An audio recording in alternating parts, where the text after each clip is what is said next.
ATF training school Quetta में 18वीं basic course की passing out parade हुई है।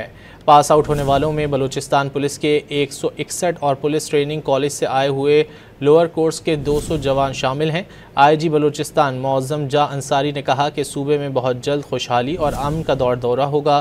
पुलिस सूबे में क़याम अमन के लिए किसी भी कुर्बानी से दरेग नहीं करेगी।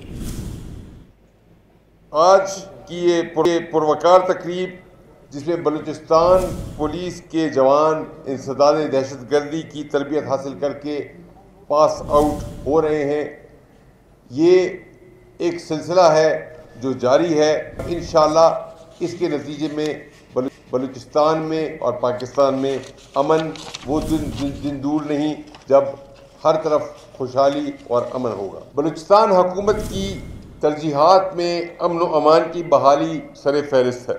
पुलिस और दीगर कानून नाफिज करने वाले इदारों की तरबियत और दीगर मामलात की बेहतरी के लिए बहुत से इक़दामात उठाए गए हैं, जिसका एक वाज़ेह सबूत ये तरक्की करता हुआ ATF स्कूल है।